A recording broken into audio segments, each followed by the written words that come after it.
Good evening all of you. आवाज और screen आपको दिखाई पड़ रही होगी ना? Yes sir. आवाज यस। ठीक है। तो आपका जो मैं चैप्टर स्टार्ट कर रहा हूँ वो क्या है आपका? रिस्पायरेशन चैप्टर स्टार्ट कर रहा हूँ। ओके,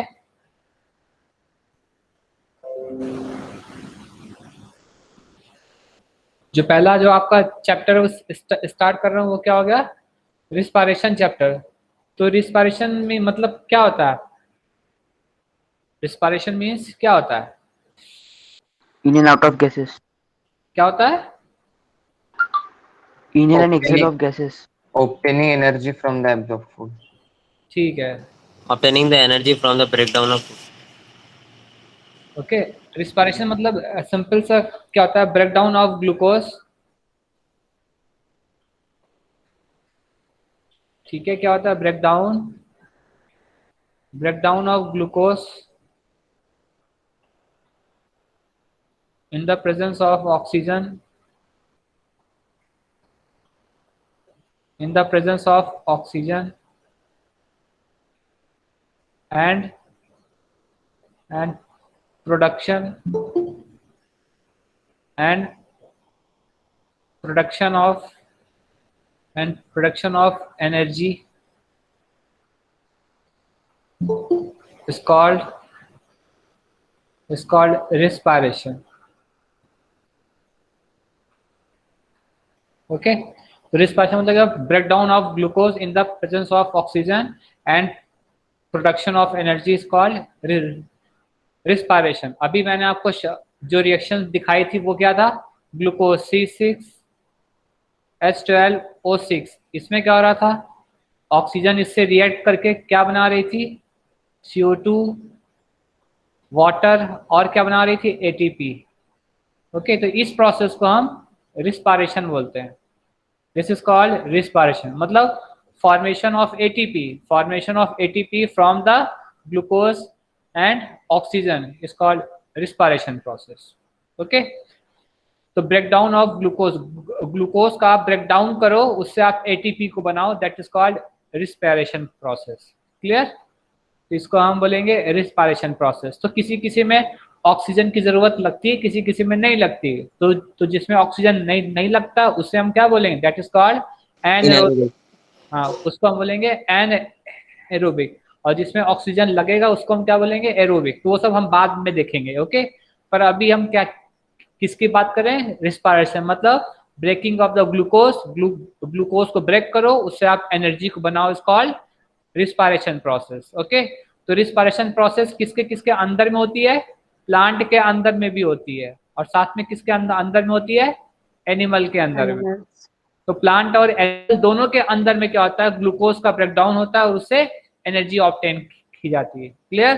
तो respiration process occur in both plant and animals. Okay, अब हम चलते हैं। तो रिस्पायरेशन में सबसे इंपॉर्टेंट जो ऑर्गेनेल है, जैसे आपने फोटोसिंथेसिस में देखा, तो फोटोसिंथेसिस में सबसे इंपॉर्टेंट सेल ऑर्गेनेल कौन था? लीफ के अंदर में क्या था आपका?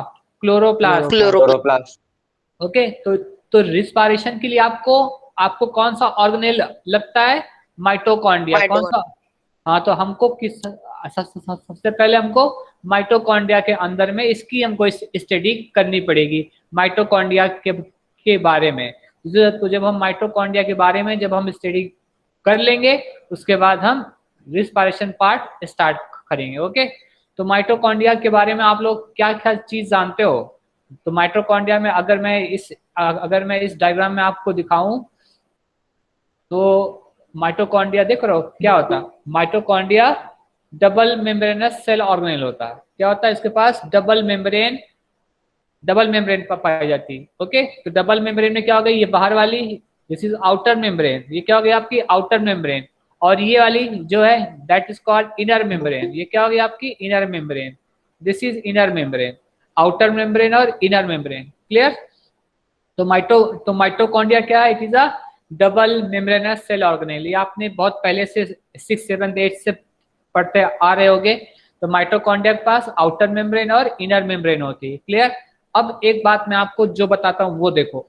तो ये जो आउटर मेम्ब्रेन है, ये जो आपकी आउटर मेम्ब्रेन है, ठीक है, और ये जो आपकी इनर मेम्ब्रेन है, तो इसके बीच का ये जो डिफरेंस है इसको हम क्या बोलते हैं?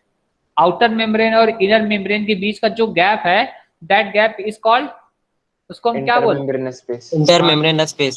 That is called intermitochondrial space या intermembranous space. That is called intermembranous space. That is called intermembranous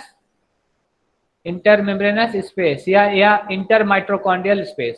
ठीक है, इसको हम बोलेंगे intermembranous space. This space is very important for the mitochondria.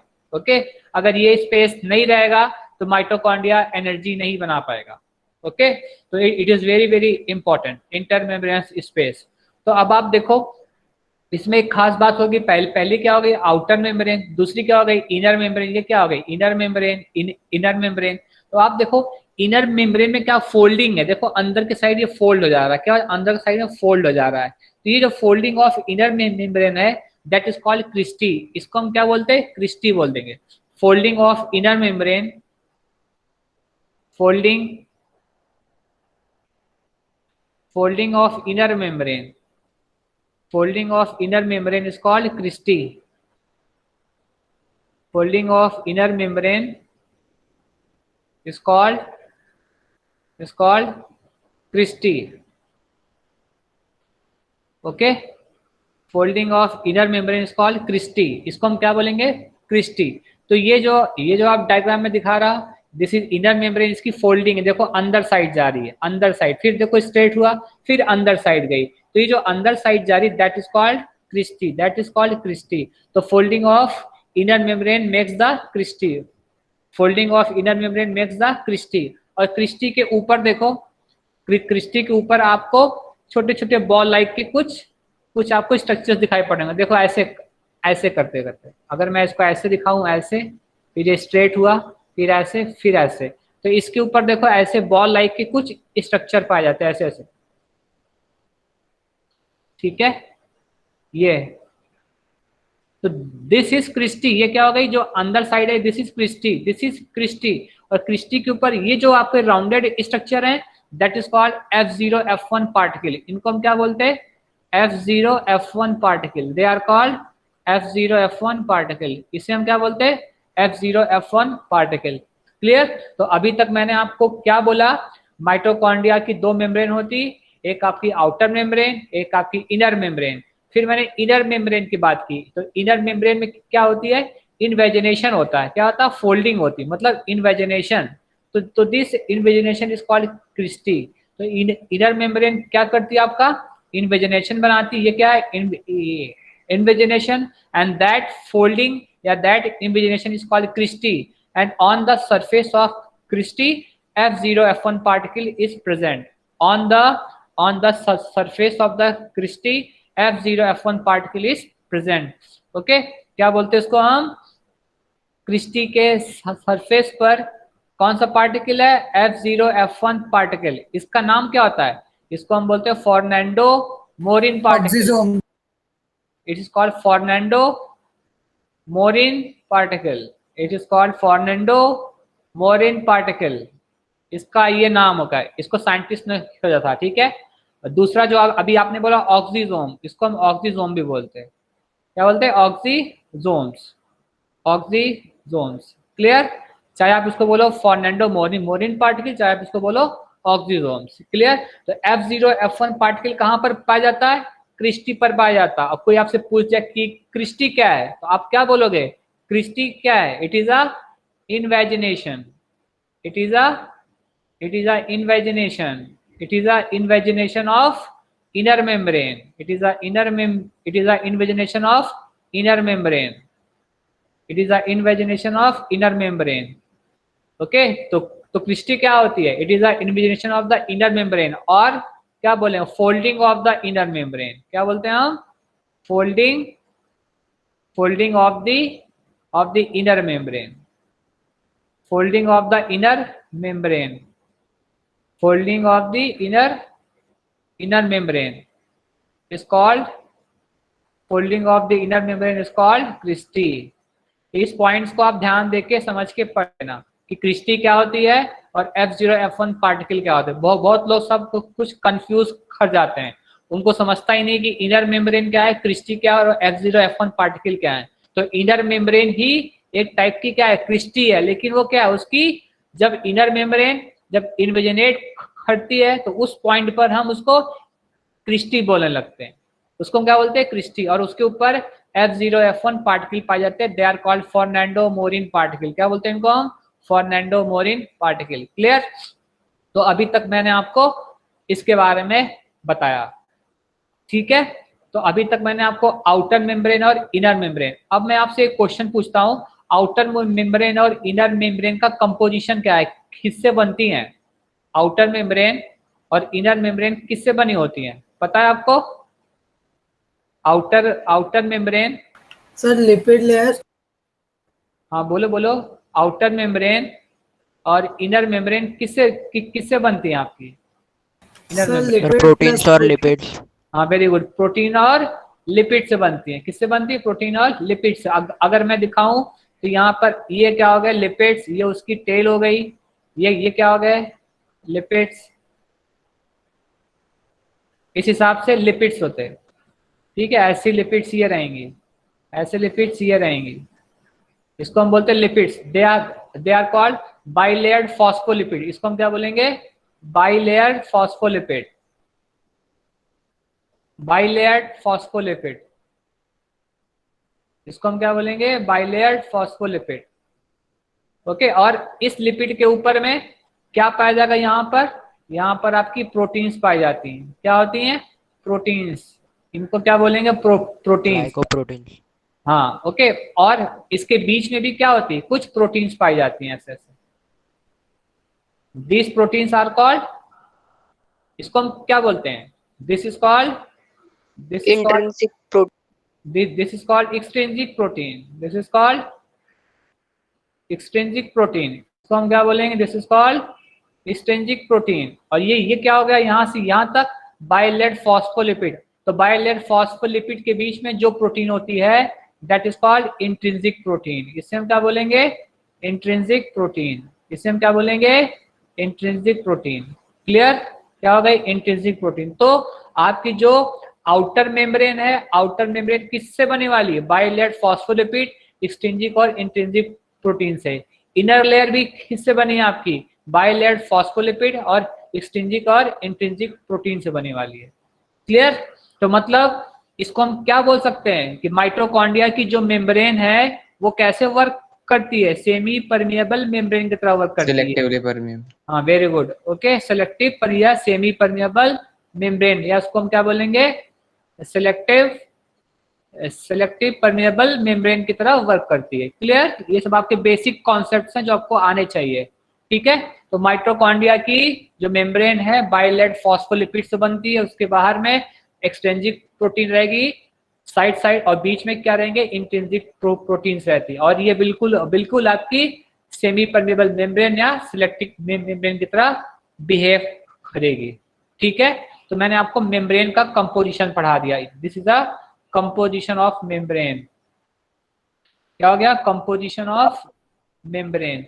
कहीं भी अगर आपको स्क्रीनशॉट लेना है या कहीं अगर आपको लिखना रहेगा तो आप मुझे बोल देना, ठीक है। कंपोजिशन ऑफ, हाँ बोलो, क्या बोल रहे थे? जो मेम्ब्रेन रहती है हर सेल ऑर्गेनल की, वो लिपिड्स और प्रोटीन से ही बनती है।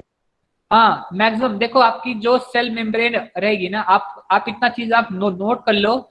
सेल मेम्ब्रेन का कंपोजिशन, ओके, क्लोरोप्लास्ट की मेम्ब्रेन का कंपोजिशन, माइटोकॉन्ड्रिया की मेम्ब्रेन का कंपोजिशन, न्यूक्लियर मेम्ब्रेन का कंपोजिशन, ओके, इन सब का कंपोजिशन बाइलेयर्ड फॉस्फोलिपिड, एक्सट्रिंसिक प्रोटीन और इंट्रिंसिक प्रोटीन से हुआ है।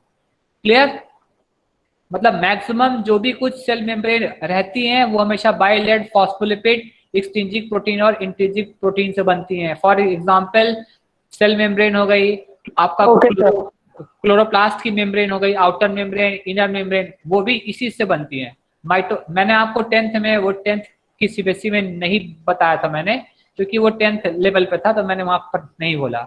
ये एडवांस का लेवल तो आपको इसलिए मैं बता दे रहा हूँ कि जो आपके माइटोकॉन्ड्रिया रहती है माइटोकॉन्ड्रिया की आउटर मेम्ब्रेन और इनर मेम्ब्रेन दोनों का कंपोजिशन क्या है, बाइलेयर फॉस्फोलिपिड, स्ट्रिंजिक प्रोटीन और इंट्रिंसिक प्रोटीन। ओके, जब आप 11th में आ जाओगे तो मैं आपको ये सब भी आपको बताऊंगा कि दो लेयर्स, क्या पूछे बेटा, इसकी दो लेयर्स, किसकी 2 लेयर्स? हाँ सर इसकी दो लेयर्स होती है क्या? हाँ हाँ, ये जो आपका ना फॉस्फोलिपिड की 2 लेयर्स होती है, ऐसे होती है, देखो मैं आपको दिखाता हूँ, ये होता है हेड, ये और ये क्या होती है, टेल, इसको हम बोलते हैं हेड। फॉस्फोलिपिड का ये क्या होता है, हेड, और इसको हम क्या बोलते हैं, टेल। ठीक है, तो एक लेयर तो ये बनी, दूसरा ये बना, ऐसे करते करते ये फॉस्फोलिपिड की एक लेयर हो गई, क्या हो गई, फॉस्फोलिपिड की एक लेयर। ठीक है, इसके जस्ट सामने क्या क्या रहता है, दूसरी लेयर बनती है, ऐसे फिर ऐसे, और उनका टेल यहां तक जाएगा, ऐसे ऐसे टेल, टेल ऐसे रहता, टेल, ये टेल है। ठीक है, ये फॉस्फोलिपिड की 1 लेयर, ये फॉस्फोलिपिड की दूसरी लेयर, तो इस चीज को हम बाई लेयर बोलते हैं, क्या बोलेंगे हम, बाई लेयर। और इसके अंदर में आपकी इंट्रिंसिक प्रोटीन्स रहेगी ऐसे ऐसे, क्लियर, और ऊपर में आपकी एक्सट्रिंसिक प्रोटीन्स रहेंगी, ऊपर में और नीचे साइड में ऐसे ऐसे, समझ गए। तो बाई लेयर्ड आपकी फॉस्फोलिपिड हो गई, बाई लेयर्ड फॉस्फोलिपिड, और फॉस्फोलिपिड का ये जो स्ट्रक्चर, इसको हम बोलते हैं हेड, इसको हम बोलते हैं टेल। ओके सर तो वो जो हेड रहता है उसमें फॉस्फेट ग्रुप होता है? हाँ, तो देखो क्या होता है बेटा, देखो ये जो आपका फॉस्फोलिपिड होता है, अगर आप इसका स्ट्रक्चर देखोगे ना, फॉस्फोलिपिड का स्ट्रक्चर अगर मैं इसको बनाता हूं यहाँ पर, ये आपका हेड हो गया। ठीक है, तो फॉस्फोलिपिड का जो हेड होता है उसका नेचर क्या होता है, उसका नेचर होता है हाइड्रोफिलिक। उसका नेचर क्या होता है, वो वाटर को प्यार करता है, वाटर को अपने तरफ अट्रैक्ट करता है, इसको हम हाइड्रोफिलिक बोलेंगे। और ये जो आपका टेल होता है ना, टेल आपका क्या होता है, हाइड्रोफोबिक होता है। हाइड्रोफोबिक। ठीक है, क्या होता है आपका, हाइड्रोफोबिक होता है, मतलब ये वाटर को देख के वाटर को ये रिपेल करता है, ये अपने अंदर से वाटर को जाने नहीं देगा। टेल, टेल कहते हैं अपने, अगर इधर से आपका वाटर, मान लो ये आपका वाटर मॉलिक्यूल है, आपका ये वाटर मॉलिक्यूल है, ठीक है, ये वाटर मॉलिक्यूल यहाँ तक तो आ सकता है, पर ये वाटर मॉलिक्यूल आगे आगे यहाँ से नहीं जा सकता है। क्योंकि टेल है ना, टेल उसको रिपेल कर देगी। Clear I? तो आपका ये जो फॉस्फोलिपिड होता है, तो फॉस्फोलिपिड के 2 पार्ट होते हैं, एक होता है आपका हेड, एक आपका हेड होता है और एक आपका टेल होता है। तो उसमें का जो हेड होता है वो वाटर को लाइक करता है, इसलिए उसको हम हाइड्रोफिलिक बोलते हैं, और टेल जो होती है वो वाटर को लाइक नहीं करती, इसलिए उसको हम हाइड्रोफोबिक बोलते हैं। क्या बोले उसको हम, हाइड्रोफोबिक बोलते हैं। क्लियर? यस। समझ में? ओके, और ये देखो फॉस्फोलिपिड में क्या होता है, 2 कहते हैं स्ट्रक्चर होता है। एक क्या होता है, एक होता है आपका ग्लिसरॉल होता है। क्या होता है, ग्लिसरॉल। आपको बोल दे रहा हूं लेकिन आपकी ये यूज का नहीं है, पर आप समझ लो। फॉस्फोलिपिड किससे बनती है, तो ग्लिसरॉल से बनता है, glycerol plus fatty acid, glycerol plus fatty acid से जुड़ के आपका क्या बनता है, आपका फॉस्फोलिपिड बनता है। ये जो मैं आपको दिखा रहा हूं ना, ये जो स्ट्रक्चर मैंने बोला फॉस्फोलिपिड, तो फॉस्फोलिपिड किससे मिल के बनता है आपका, ग्लिसरॉल से आपका हेड बनता है। क्या बनता है, हेड बनता है। ठीक है, ग्लिसरॉल से आपका हेड बनता है और फैटी एसिड से आपका क्या बन जाता है, टेल बनता है। टेल आपका फैटी एसिड से बनता है। क्लियर? तो इस तरीके से दोनों को जोड़ के हम क्या बोलते हैं, दोनों को जोड़ के हम फॉस्फोलिपिड बोलने लगते हैं। ठीक है सर, इतना? हाँ सर अगर फॉस्फोलिपिड की टेल हाइड्रोफोबिक है तो फिर सेल में वाटर कंटेंट कैसे आता फिर बाहर से? ये जो आपकी ये जो बीच में दिया गया ना, ये आपका जो इंट्रिंसिक प्रोटीन्स है ना, इनके थ्रू आएगा। ओके, ये जो आपकी इंट्रिंसिक प्रोटीन रहती है, ये यहाँ से वाटर को लेंगी, और ये क्या है, these are work as a channel. ये कैसे वर्क करती, चैनल की तरह। ये यहाँ से वाटर को उठाएंगी, इस पे अंदर से ऐसे लेते लेते इसको क्रॉस कर देंगे। ओके, समझ गए? Yes sir. हाँ, सर तो जो तो भी सर ट्रांसफर ऑफ मटेरियल इसीलिए तो इसको हम क्या बोल रहे हैं, सेलेक्टिव मेम्ब्रेन। जो भी सब्सटेंस क्या रहेंगे, लिपिड सोलुबल रहेंगे वो तो बाइलेट फॉस्फोलिपिड के थ्रू आ जाएंगे, और जो लिपिड सोलुबल नहीं रहेंगे वो आपके इंट्रिंसिक प्रोटीन के थ्रू आएंगे। किसके थ्रू आएंगे? इंट्रिंसिक प्रोटीन के थ्रू आएंगे। Okay, clear? तो सर हाँ हाँ, पूछो पूछो, क्या पूछना है भाई? सर ये जितने भी इंट्रिंसिक और एक्सट्रिंसिक प्रोटीन्स होते हैं ये सारे कैरियर होते हैं। हाँ ये कैरियर हाँ ये सारे मतलब डिपेंड अपॉन द मटेरियल्स, जिस टाइप का मटेरियल रहेगा उसी के हिसाब से ये बिहेव करते रहते हैं। ओके, तभी तो इसका नाम क्या है? Okay, selective selective permeable membrane है। जिस हिसाब का मैटर आएगा उसी के हिसाब से ये बिहेव करने लगते हैं। ठीक है, अब हम इसको अभी तक मैंने आपको सिर्फ मेम्ब्रेन पढ़ाया और मैंने क्रिस्टी पढ़ाया और F0 F1 पार्टिकल पढ़ाया। क्या पढ़ाया? क्रिस्टी पढ़ाया और F0 F1 पार्टिकल पढ़ाया। तो क्रिस्टी का इंपॉर्टेंस क्या है? क्रिस्टी का इंपॉर्टेंस क्या है? Increase surface area for ATP synthesis. Increase surface area for more oxygen. हाँ ठीक है, तो क्रिस्टी का फंक्शन क्या हो गया? It increases the surface area. जैसे आपकी इंटेस्टाइन में क्या होती है? विलाई होती है। क्या होती है? विलाई। तो विलाई क्या क्या करती है? सरफेस एरिया को बढ़ा देती। उसी तरह माइटोकॉन्ड्रिया में क्रिस्टी क्या करती? सरफेस एरिया को इंक्रीज करती। किसको? सरफेस एरिया को इंक्रीज करती। अब मुझे ये बात बताओ, F0 F1 पार्टिकल का क्या रोल है? सर इट सर उसमें प्रोड्यूसेस एटीपी एटीपी। सिंथेस नाम का उसमें एंजाइम होता है जो सर इलेक्ट्रॉन ट्रांसपोर्ट चेंज जो होती है बात। हाँ तो Oxidative इसमें- phosphorylation. हाँ, ऑक्सीडेटिव फॉस्फोराइलेशन में इसका इंपॉर्टेंट रोल है। ओके, तो इसके अंदर में अगर आप देखूं मैं, तो अगर मैं इस स्ट्रक्चर इसको ऐसे बनाता हूँ, तो ये हो गया F0 पार्टिकल और उसके ऊपर मैं ऐसे दिखाते हैं गोला बॉल टाइप का, इसको हम F1 पार्टिकल बोलेंगे। दिस इज कॉल्ड, ये इसका स्टाल्क होता है। ठीक है, इसको बोलते हैं स्टाल्क। जान इसको, ये हो गया आपका F0, इसको बोलते हैं F1 पार्टिकल। ठीक है, तो अब यहाँ से क्या होता है? तो F0 पार्टिकल से H प्लस क्या होते हैं? H प्लस ऐसे मूव करते करते किस F0 पार्टिकल में आते? किस में आते हैं? F0 में आते हैं। ऐसे ऐसे ऐसे ऐसे H प्लस मूव करते करते करते करते। ठीक है, ऐसे ये H प्लस ऊपर जाता रहता है। तो F0 F1 पार्टिकल के पास, F1 के पास देखो यहाँ पर क्या होता? यहाँ पर ADP होता। यहाँ पर आपका ADP होता और उसके पास इनऑर्गेनिक फॉस्फेट होता।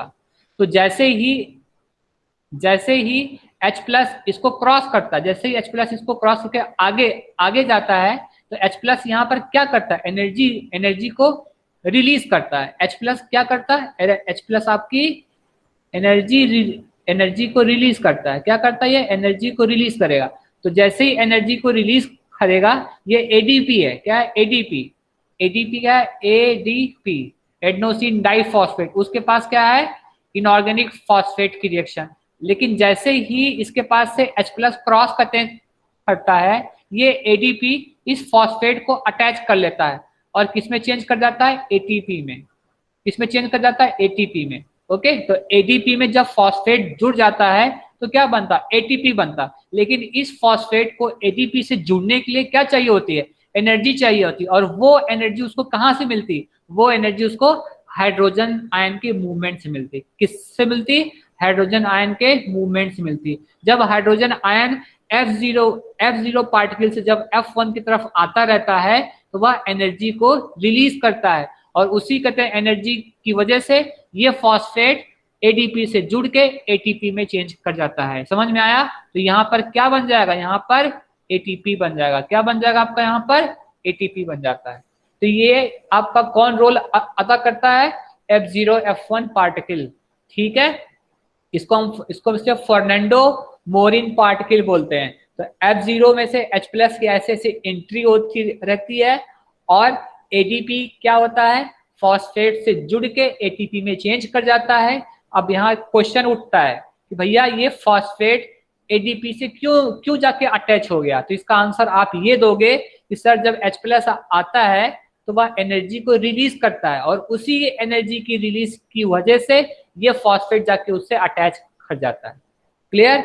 अगर जब तक H प्लस नहीं आएगा तब तक कभी भी फॉस्फेट एडीपी से अटैच नहीं हो सकता। क्यों? क्योंकि एडीपी से अटैच होने के लिए इस फॉस्फेट को एनर्जी चाहिए होती है। तो एनर्जी उसको कहाँ से आती है? फ्रॉम द H+ से आती है। दूसरी बात आप एक चीज ये भी समझ लो, अपने बॉडी में आप लोग एक केमिकल रिएक्शन देखे होंगे।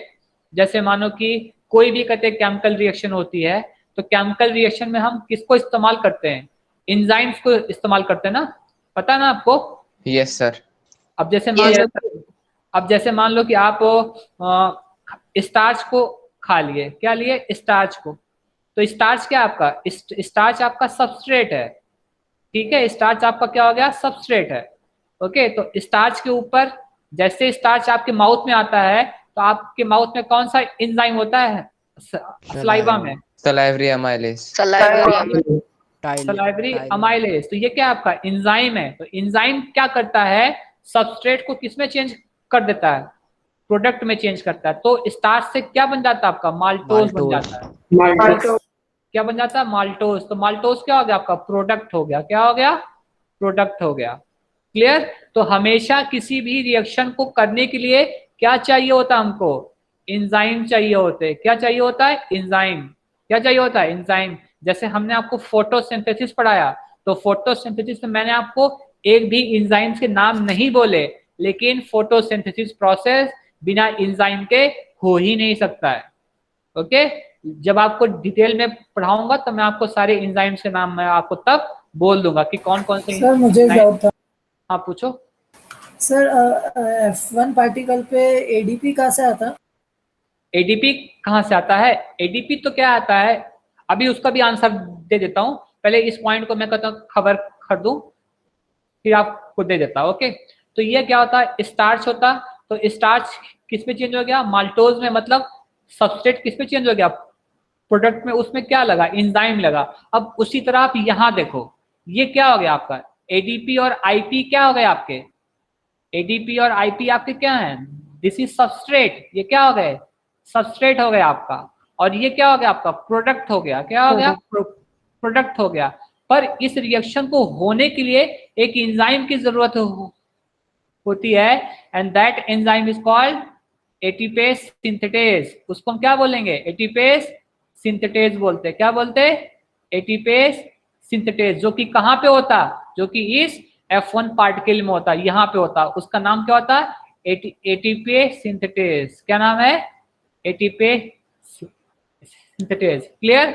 तो एटीपेस सिंथेटेज नाम का जब एंजाइम रहेगा और जब H+ जाएगा, तो एनर्जी जो रिलीज होगी उसकी वजह से ये फास्फोरस एडीपी से अटैच करके एटीपी बना देगा। लेकिन आप समझ लो, ये रिएक्शन तब तक नहीं होगी जब तक कि H+ ना आए, जब तक कि एटीपी सिंथेटेज एक्टिव ना हो। तो एटीपी सिंथेटेज कहाँ पर पाया जाता है? F1 पार्टिकल में रहता है। F0 में नहीं रहता। F1 पार्टिकल में आपका कौन सा एंजाइम रहता है? ATPase synthetase. नाम क्या है इसका? ATPase synthetase. कहाँ पे पाया जाएगा? F1 पार्टिकल में रहता है। और ये एक्टिव कब होगा? जब इसके पास से H+ जाएगा एनर्जी को लेते लेते। तो जैसे ही एनर्जी इसके पास से जाएगी, ये एक्टिव हो जाएगा और ये तुरंत फॉस्फेट को एडीपी से अटैच कर देगा और आपका एटीपी बन जाएगा। तो कोई भी रिएक्शन, चाहे वो फोटोसिंथेसिस की रिएक्शन हो, चाहे वो रिस्पायरेशन की रिएक्शन हो, चाहे वो डाइजेशन की रिएक्शन हो, चाहे वो क्या आपकी केमिस्ट्री की रिएक्शन हो, कभी भी सबस्ट्रेट प्रोडक्ट में अगर चेंज हो रहा है, कभी भी अगर सबस्ट्रेट प्रोडक्ट में चेंज हो रहा है, तो उसके लिए आपको क्या चाहिए होगा? उसके लिए आपको एंजाइम चाहिए होंगे। क्या चाहिए होंगे आपको? एंजाइम्स चाहिए होंगे। क्लियर? हाँ, अब आपका क्वेश्चन क्या है कि सर एडीपी सर कहाँ से आती है? ठीक है, तो अब आप देखो एटीपी का फॉर्मेशन किससे किससे होता है? एटीपी किससे बनती है? बताओ। ATP ribose sugar, phosphate group और एडेनिन। हाँ, तो एडेनिन से बनती, राइबोस शुगर से बनती है और फॉस्फेट से बनती है। तो ये सब चीजें आपके बॉडी में कहाँ से आती हैं? बताओ, ये सब चीजें आपकी बॉडी में कहाँ से आएंगी? ग्लूकोज। नहीं। डीएनए। हाँ, ओके। अब आपको मैं एक चीज एक आपको स्ट्रक्चर दिखाता हूँ। पहले 10th का जो मैंने आपको डायग्राम दिया था, 10th में एक एटीपी का स्ट्रक्चर दिया था ना, ये आप देख लो। फिर इसके बारे में आपको बताता हूँ। एटीपी का स्ट्रक्चर आप पहले देख लो ध्यान से। ये देखो क्या नाम होगा, एडेनोसिन ट्राइफॉस्फेट। भाई ये क्या है, एडेनिन ग्रुप है। ये क्या है, एडेनिन ग्रुप। ये क्या है, राइबोस शुगर है। और ये क्या है, फॉस्फेट ग्रुप है। क्या आपका, फॉस्फेट ग्रुप। ओके, तो जब आप खाना खाते हो तो आपके बॉडी में क्या आता है, फॉस्फेट भी आता है। आपके बॉडी में क्या होता है, कार्बोहाइड्रेट ब्रेक करके किसमें चेंज करता है, राइबोज में ब्रेक कर जाता है। राइबोस क्या आपकी एक टाइप का कार्बोहाइड्रेट है, ये आपका शुगर है। ओके, ये क्या हो गया, शुगर हो गया। ये फॉस्फेट हो गया। और ये एडेनिन ग्रुप। तो एडेनिन ग्रुप किससे बनता है आपका, नाइट्रोजन बेसेस से बनते हैं। किससे बनते हैं, नाइट्रोजन बेस। ओके, किससे बनता है, नाइट्रोजन बेस से। ओके, तो जो आपका नाइट्रोजन बेस रहता है, राइबोस रहता है, और ये फॉस्फेट ग्रुप, ये आपस में मिलके एटीपी को बनाते हैं। और अगर इसमें से एक फॉस्फेट रिमूव हो जाएगा तो आपका एडीपी बन जाएगा आपका। तो ये सब चीजें आपके बॉडी में कहां से आती हैं, विद द डाइजेशन प्रोसेस से आती हैं। डाइजेशन में आपने क्या लिया, कार्बोहाइड्रेट लिया, बाद में वो ब्रेक करते करते आपके बॉडी में राइबोस फॉर्म में चेंज हो जाता है। उसी तरह खाने में आपका फॉस्फेट भी आता है। उसी तरह आपके बॉडी में क्या बनता है, आपके बॉडी में नाइट्रोजन बेस भी बन जाता है। कौन कौन सा नाइट्रोजन बेस होता है, एडेनिन होता है, thymine, adenine, thymine, guanine, cytosine, सब के सब क्या है, सब के सब आपके यूरेसिल। हाँ, सब के सब क्या आपके नाइट्रोजन बेस हैं, जो कि आपके बॉडी में कहां से आते हैं, थ्रू योर डाइट आते हैं। ओके, समझ गए। तो इसी तरीके से माइटोकॉन्ड्रिया के अंदर में वो बन के आपके तैयार हो जाते हैं। क्लियर, समझ में आया। सर तो वो Yes, जो sir. H+ आयंस रिलीज होते हैं वो क्रेब्स साइकिल में से आए हैं। डियर अभी मैं कहता हूँ बेस आपका बना रहा हूँ। अभी देखो इसमें, देखो जो आपका चार्ट है इसमें, देखो मुझे आपको क्रेब साइकिल भी पढ़ाना है, मुझे आपको ग्लाइकोलिसिस साइकिल पढ़ाना है। बहुत डिटेल में आपको मैं ये सब चीजें पढ़ाने वाला हूँ। लेकिन अभी मेरा टारगेट क्या है, माइटोकॉन्ड्रिया को एक्सप्रेस करना। ओके, अभी मुझे माइटोकॉन्ड्रिया पर रहने दो। कल आऊंगा तो कल मैं आपको ग्लाइकोलिसिस पढ़ाऊंगा, परसों आऊंगा तो आपको लिंक रिएक्शन पढ़ाऊंगा, उसके बाद आपको क्रेब साइकिल पढ़ाऊंगा। जैसे ही आपको क्रेब साइकिल मैंने पढ़ा दिया, फिर आपको इलेक्ट्रॉन ट्रांसपोर्ट चेन पढ़ाऊंगा। उसके बाद आपको ये चैप्टर टोटली क्लियर हो जाएगा कि H+ कहाँ से आ रहा है, ये कहाँ से आ रहा है, सारी बातें क्लियर हो जाएंगी। तो 1 बाय 1 हम लोग चलते हैं। ओके, तो अभी हम कहाँ पर हैं, तो माइटोकॉन्ड्रिया पर पढ़ रहे थे। ठीक है, तो इतनी बातें मैंने आपको बता दी। ठीक है, तो हाँ इतनी बात। अब हम किसकी बात करते हैं, मैट्रिक्स की बात करते हैं। किसकी बात करते हैं, इसकी मैट्रिक्स की। तो माइटोकॉन्ड्रिया का जो मैट्रिक्स होता है, माइटोकॉन्ड्रिया का जो मैट्रिक्स है, मैट्रिक्स मतलब जो उसके अंदर में फ्लूइड भरा वाला, उसके अंदर में क्या क्या होता है, माइटोकॉन्ड्रिया का जो राइबोसोम्स। क्या होता है, सबसे पहले राइबोसोम पाए जाते हैं। क्या होते हैं उसके, 70s राइबोसोम। अच्छा 70s होता है, सही बोल रहे हो। Okay, 70s ribosome. और क्या पाया जाता है, डीएनए एंड आरएनए। डीएनए कितने होते हैं, डीएनए कितना होता है, सर्कुलर डीएनए पाया जाता है। कौन सा डीएनए होता है, सर्कुलर डीएनए। Circular DNA. और एक प्रॉपर्टी क्या होती है, विदाउट हिस्टोन प्रोटीन। क्या होते हैं, विदाउट हिस्टोन प्रोटीन होते हैं। अब ये क्या होता, कौन सी बला है। अब देखो, तो जो मैट्रिक्स में जो इसका डीएनए रहता है वो ऐसा रहता है, सर्कुलर रहता है, double stranded circular DNA. This is called double stranded circular DNA. तो मैट्रिक्स में माइटोकॉन्ड्रिया का जो डीएनए क्या है, डबल स्ट्रैंडेड सर्कुलर डीएनए। लेकिन उसके पास क्या है, उसके पास हिस्टोन प्रोटीन नहीं है, विदाउट हिस्टोन प्रोटीन। अब हिस्टोन प्रोटीन क्या होती है, हिस्टोन प्रोटीन एक टाइप की ऐसी प्रोटीन होती है, ये देखो इसी टाइप की क्या होती है, हिस्टोन प्रोटीन। क्या होती है, हिस्टोन की प्रोटीन्स होती हैं ऐसे ऐसे। ओके, और उसके ऊपर क्या होता है, उसके ऊपर डीएनए ऐसे ऐसे रैप करता चलता है। क्लियर। तो ये जो कहते हैं रैपिंग हो रही है, ये जो डीएनए की रैपिंग चालू है, ये ह्यूमंस में होती है। कहाँ पे होती है? ह्यूमंस में पाई जाती है। लेकिन जो आपका माइटोकॉन्ड्रिया का मैट्रिक्स का जो डीएनए है, ध्यान से समझना, जो माइटोकॉन्ड्रिया का जो मैट्रिक्स का जो डीएनए है वो क्या होता है? एक तो वो सर्कुलर होता है और उसके अंदर में हिस्टोन प्रोटीन नहीं पाई जाती, मतलब वो ये डीएनए किसी भी हिस्टोन प्रोटीन के ऊपर रैप नहीं होता। इसीलिए जो माइटोकॉन्ड्रिया का जो डीएनए है, that DNA is called prokaryotic DNA. इसको हम क्या बोलेंगे? प्रोकैरियोटिक डीएनए बोलते हैं। क्या बोलेंगे हम? Prokaryotic DNA.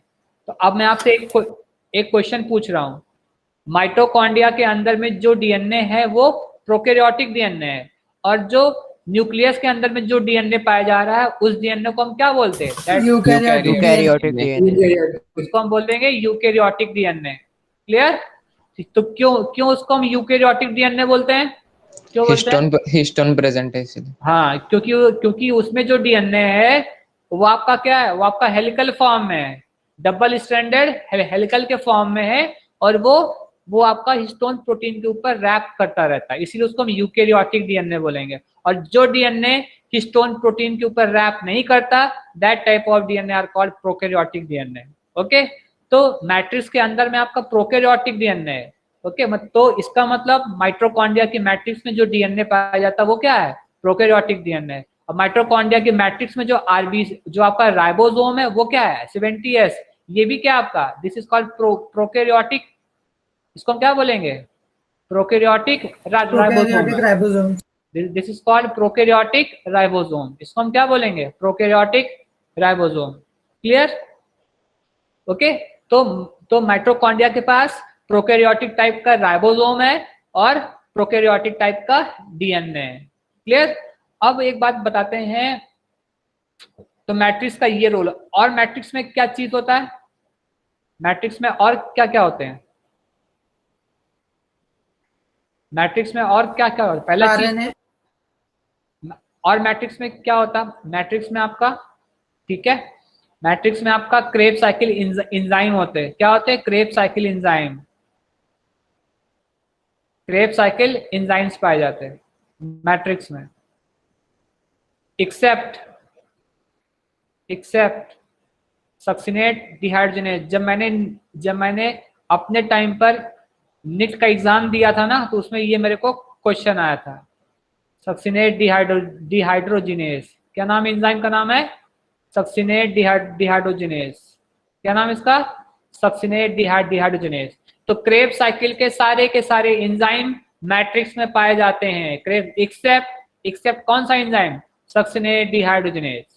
All the Kreb cycle enzymes are present in the matrix except succinate dehydrogenase. ये कहां पर पाया जाता है? तो ये माइटोकॉन्ड्रिया की मेम्ब्रेन पर पाया जाता है। कहां पर पाया जाता है? माइटोकॉन्ड्रिया की मेम्ब्रेन पर रहता है, लेकिन मैट्रिक्स में नहीं पाया जाता।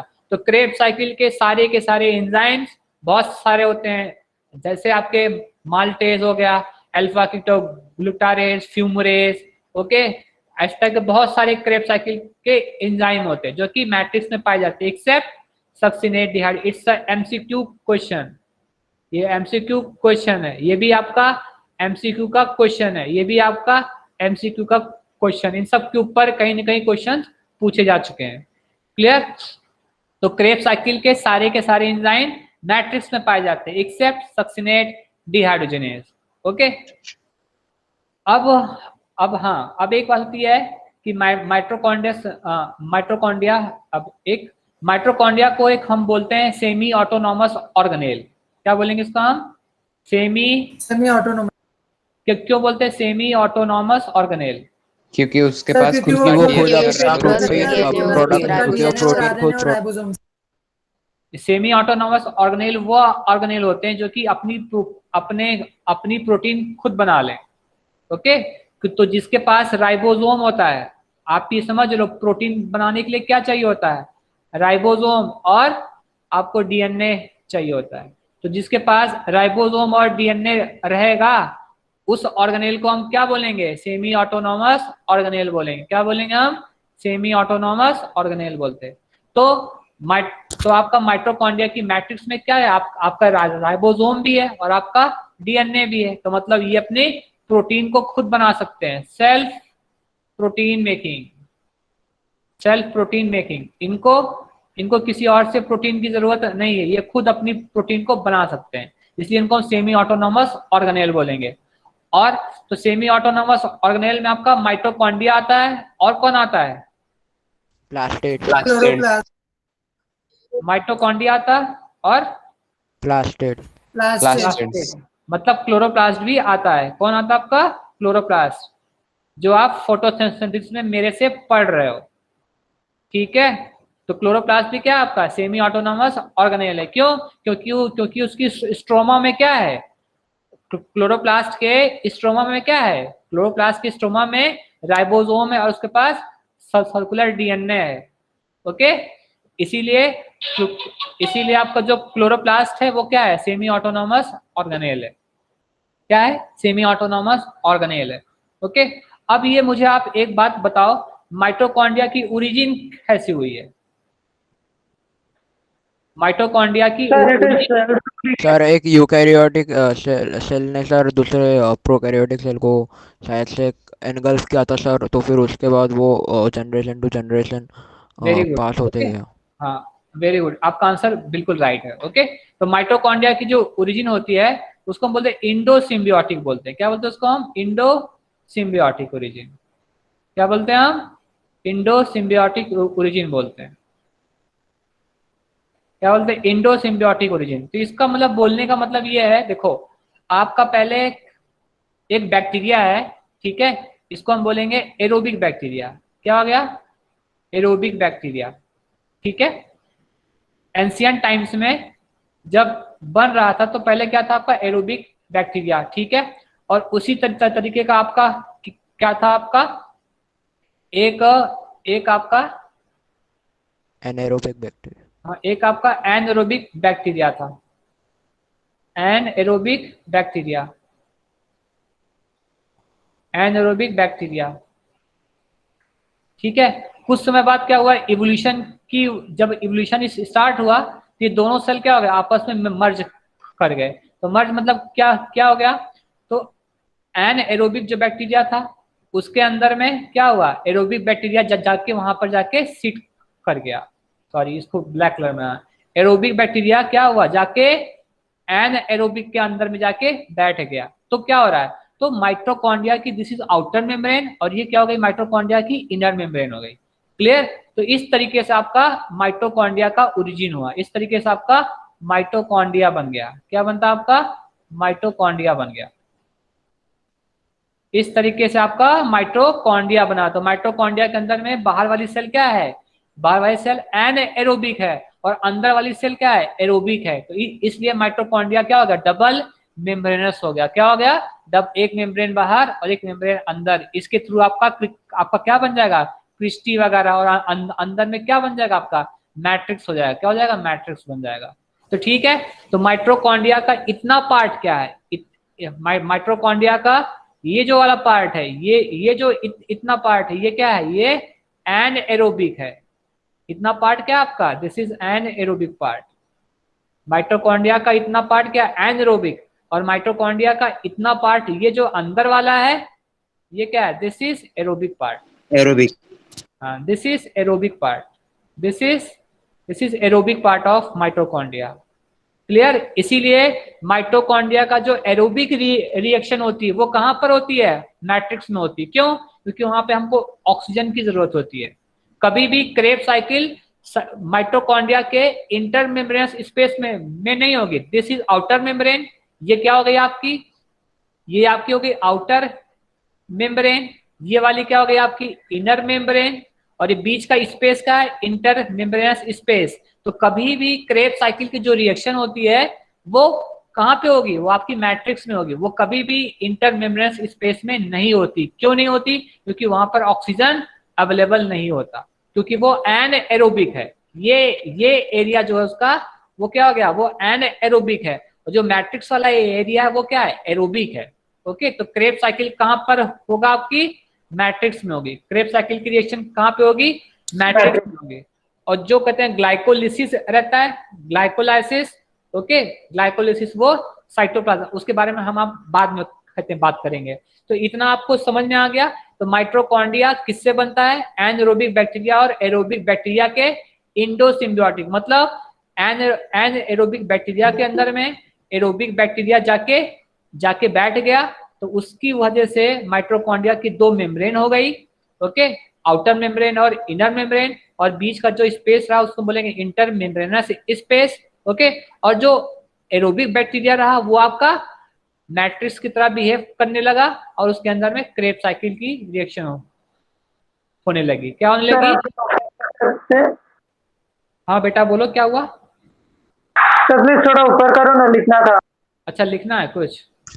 सर तो फिर जो एनारोबिक बैक्टीरिया की इनर मेम्ब्रेन में फोल्ड्स नहीं रहती? नहीं नहीं, ये जो आपकी अभी मैंने आपको क्या बताया कि माइटोकॉन्ड्रिया का जो आपका आउटर मेम्ब्रेन है वो आपका कोई भी फोल्डिंग शो नहीं करता है, सिर्फ फोल्डिंग ये कहते हैं शो करता है। क्यों कहते हैं? देखो, ये भी आपका एरोबिक बैक्टीरिया ही था, लेकिन बाद में इसने अपने आप को मॉडिफाई किया। क्यों किया? बिकॉज ऑफ इवोल्यूशन प्रोसेस की वजह से इसने अपने आप को फोल्डिंग फॉर्म में डाल लिया। ओके, क्योंकि क्या हो रहा है, देखो ये एक अलग लाइफ है और ये एक अलग टाइप के बैक्टीरिया हैं। जब ये दोनों पास में आए नेचर की एडवांसमेंट की वजह से, तो क्या हो रहा है, सब में कुछ ना कुछ चेंजेस हुए। तो इसमें क्या चेंजेस हुआ, इसके अंदर में क्रिस्टी वगैरह बन गया, इसके अंदर में नहीं कहते बन पाया। Okay okay sir. हाँ, अब किसको क्या चीज लिखना है, तो जिसको जो लिखना है नोट कर लो अपना। सर और वो 70S राइबोसोम्स को प्रोकैरियोटिक राइबोसोम क्यों बोलते हैं? क्योंकि वो प्रिमिटिव राइबोसोम है। ओके, इससे कहते हैं जो बड़ा होता है ना 80S राइबोसोम। क्या होता है आपका? 80S ribosome. इसको हम यूकेरियोटिक राइबोसोम बोलेंगे। ओके, ये मैक्सिमम आपकी प्रोकैरियोटिक सेल्स में पाए जाते और ये मैक्सिमम आपकी यूकेरियोटिक सेल्स में पाए जाते। तो जो पहले पाए गए तो वो प्रिमिटिव थे, तो इसको हम प्रोकैरियोटिक राइबोसोम्स बोलने लगे। क्लियर? इससे मोर एडवांस कौन है? 80S। ओके, तो इतनी बात क्लियर हो गई। अब आगे चलें। सर वो एक डाउट था सर कि मतलब प्रोकैरियोटिक डीएनए में सर हिस्टोन के बिना सर क्रोमोसोम कैसे बनते? हिस्टोन के बिना क्रोमोसोम्स कैसे होते हैं इसके अंदर में? आपने यस सर। कभी देखा है? तो इसके अंदर में जो, अच्छा है बताओ, प्रोकैरियोटिक सेल में लमसम क्रोमोसोम कितने होते हैं? सर एक ही होता है। हाँ, एक ही होता है ना। तो यार एक कहते हैं क्रोमोसोम्स तो आराम से बन सकता है ना। हिस्टोन अच्छा ओके हिस्टोन सर। हिस्टोन का काम क्या है? अच्छा एक चीज बताओ आप। अच्छा, हमारे अंदर में यूकेरियोटिक सेल में हमको हिस्टोन की जरूरत पड़ी क्यों? ये सर क्योंकि हमें बहुत सारा डीएनए था तो फिर उसको रैप हाँ, अप करना। क्योंकि हमारा न्यूक्लियस का साइज छोटा है। वो कितना है? 10⁻⁻⁶ मीटर है। ओके, और डीएनए क्या है? डीएनए से कई गुना बड़ा था। तो अब डीएनए को इस न्यूक्लियस के अंदर में जब डालना था तो उसको फोल्डिंग करनी पड़ी। पर यहाँ पे जो प्रोकैरियोटिक डीएनए वो क्या है, वो ऑलरेडी आपका सर्कुलर फॉर्म में, और इसके अंदर में इसकी साइज ज्यादा नहीं थी, तो इसके लिए हमको ज्यादा हिस्टोन प्रोटीन की जरूरत नहीं पड़ी। यहाँ पर आपको ढेर सारे क्रोमोसोम्स बनते हैं, पर यहाँ पर क्या है, यहाँ पे आपको हार्डली आपको वन या टू कहते हैं क्रोमोसोम्स देखने को मिलेगा। क्लियर? तो हिस्टोन प्रोटीन का बस एक ही कहते काम है, उनका सिर्फ एक ही कहते काम है कि वो लॉन्ग डीएनए को क्या करते हैं, कॉइलिंग करके न्यूक्लियस के अंदर में डाल देते हैं। बस इसका एक ही कहते रोल है। ओके, और जो आपका क्रोमोसोम बनता है, chromosome with the help of DNA बनता है। ओके, क्रोमोसोम उसका अंदर में डीएनए अगर नहीं रहेगा तो सब कुछ बेकार है, क्योंकि डीएनए क्या है, डीएनए के ही सब पार्ट को हम जीन बोलते हैं, और डीएनए में कॉइलिंग हो के बाद में क्रोमोसोम बन जाता है। क्लियर? Okay sir. और कुछ? सर आप एक बार हिस्टोन प्रोटीन वापस से बता सकते क्या? हिस्टोन प्रोटीन जाननी है? लो बता देता आपको हिस्टोन प्रोटीन। चलो लिख लो आप, हिस्टोन प्रोटीन। ठीक है, हिस्टोन प्रोटीन। देखो हिस्टोन प्रोटीन क्या होती है? H2A होता है, H2B होती है, H3 होता है, H4 होता है। ऐसा एक बॉल होता है इनका। और एक होता है H1 होता है, ठीक है, ये बाहर होता है, ये बॉल होती है। और इसमें क्या होता है, H2A आपको आगे दिखाई पड़ रहा है, पीछे में भी क्या होता है, एक आपका H2A होता है, H2B आपको आगे दिख रहा है, पीछे में भी क्या होगा, एक कहते हैं H2B होगा, H3 आपको आगे दिख रहा है, पीछे में भी क्या होगा, H3 होगा। इस तरह करके इसको हम बोलते हैं, this is called histone octamer. क्या बोलते, this is called histone octamer बोलते हैं, इसे हम हिस्टोन ऑक्टामर बोलते हैं, this is called histone octamer, ठीक है। तो इसमें आप देखो H2A, H2B, H3, H4, ये आपको चार तो आपको आगे दिखाई पड़ रहे हैं और चार क्या है, पीछे हैं, ओके, इसलिए इसको हिस्टोन ऑक्टामर बोलते हैं, ठीक है। अभी इस हिस्टोन ऑक्टामर के ऊपर पर क्या होता है, डीएनए रैप करता है, H2A, H2B, H3 और H4, ऐसा करके एक बॉल होता है हिस्टोन ऑक्टामर। इसी तरह फिर दूसरा रहेगा H2A, H2B, ठीक है, H3 और H4, ये भी आपका हिस्टोन ऑक्टामर रहा। यहाँ भी आपका H2A, H2B, H3 और H4, ये क्या रहता है, हिस्टोन ऑक्टामर है, क्लियर। अब देखो क्या, डीएनए जो आता है, जो डीएनए आता है, डीएनए आपका ऐसे आएगा, ठीक है, इसके ऊपर ऐसे कॉइलिंग करेगा, फिर डीएनए ऐसे आगे बढ़ जाएगा, फिर आगे ऐसे कॉइलिंग करते करते डीएनए ऐसे आगे बढ़ जाएगा, क्लियर। तो डीएनए क्या कर रहा है, डीएनए हिस्टोन ऑक्टामर के चार तरफ कॉइल कर जा रहा है। और मैंने आपको एक H1 बताया, this is called H1, this is also called histone protein, this is also called histone protein, लेकिन ये हिस्टोन ऑक्टामर से बाहर होता है। ये क्या होता है, ये यहाँ पर जब डीएनए रैप कर जाता है ना, तो इस डीएनए को यहाँ पर क्या कर देता है, यहाँ पर इस डीएनए को सील कर देता है, तो इसको हम H1 बोलते हैं। क्या बोलते हैं, H1।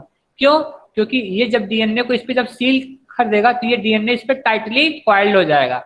वैसे देखो H1 आपको यहाँ भी मिलेगा, यहाँ भी आपको H1 मिलेगा, यहाँ भी आपको H1 मिलेगा। तो H1 क्या होता है, H1 आपका ऐसा हिस्टोन प्रोटीन है जो कि हिस्टोन ऑक्टामर से बाहर होता है और वो डीएनए को टाइटली पैक करके रखता है, किसके ऊपर, हिस्टोन ऑक्टामर के ऊपर, this is called H1, okay. समझ में आया बात को, समझे? Yes sir. तो आपको Yes, sir. मैं आपको डायग्राम भी दिखा दे रहा हूँ, रुको एक मिनट।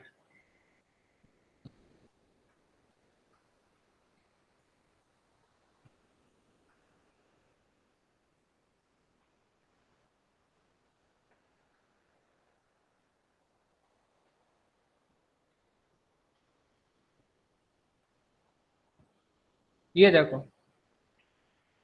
दिखा आपको, ये देखो, ये 1 2 3 4 5 6 7 8, ये 7 8 क्या है, बॉल्स हैं, कौन सी, H2A, H2A, H2A, H2B, H2B, okay. इसी तरह करते करते ये 8 बॉल्स हैं, this is called histone octamer. और ये क्या हो गया, H1 हो गया, और इसके ऊपर देखो डीएनए ऐसे से कॉइल करके आगे जा रहा है, तो दिस इज कॉल्ड न्यूक्लियोसोम। इसको हम पूरे को क्या बोलते हैं, न्यूक्लियोसोम बोलते हैं, क्लियर। तो इस तरीके से डीएनए की रैपिंग होती है। ये सब आपको 12th में पढ़ना है, जब आप 12th में आओगे तब मैं आपको पढ़ाऊंगा ये सब चीजें, ठीक है। तो इतना आपको समझ में आ गया होगा, क्लियर। अब हम किस पे पढ़ा रहे थे आपको, 10th 11th की नोट्स, हाँ। तो इतनी बात क्लियर, और किसी को कुछ डाउट अभी माइटोकॉन्ड्रिया के ऊपर? No sir. ठीक है, हाँ। अब देखो, ये आपको मैंने इतना चीजें सब बता दिया, अभी तक कुछ बचा नहीं रहा, हाँ, इतना बातें आप सब कुछ। अब मैं आपको एक चीज कल मैं आपको सिखाऊंगा कि माइटोकॉन्ड्रिया की जो इनर मेम्ब्रेन है उसके ऊपर क्या पाया था, उसके ऊपर इलेक्ट्रॉन ट्रांसपोर्ट चेन पाई जाती। क्या पाई जाती, इलेक्ट्रॉन ट्रांसपोर्ट चेन, ठीक है।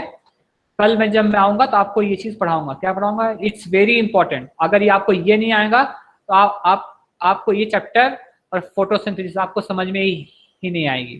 क्या बोलते हैं, इलेक्ट्रॉन ट्रांसपोर्ट चेन, क्या बोलते हैं हम, इलेक्ट्रॉन ट्रांसपोर्ट चेन,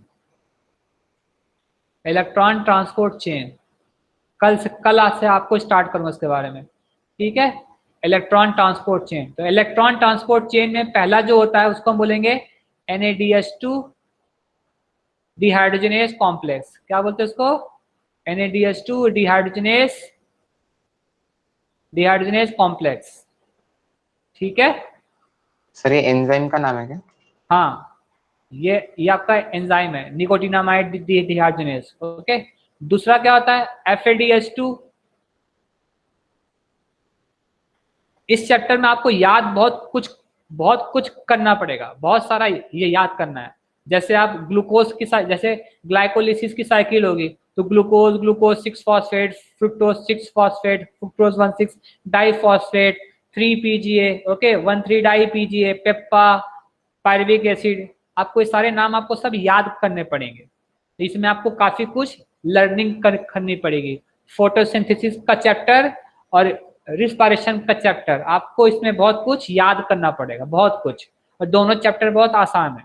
ठीक है, तो FADH2 इसको हम बोलते हैं डिहाइड्रोजिनेज कॉम्प्लेक्स। इसको हम और भी क्या बोलते हैं, it is also called succinate, it is also called succinate dehydrogenase complex, it is also called succinate dehydrogenase complex, it is also called succinate dehydrogenase complex.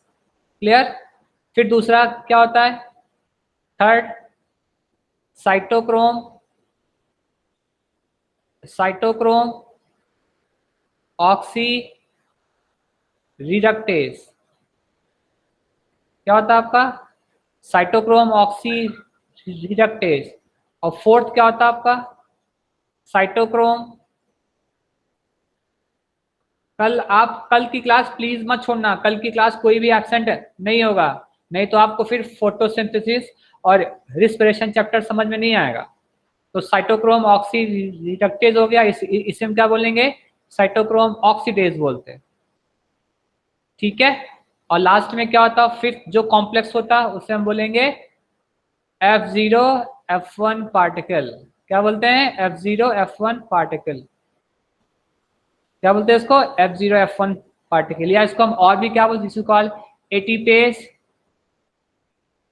ATPase synthetase complex.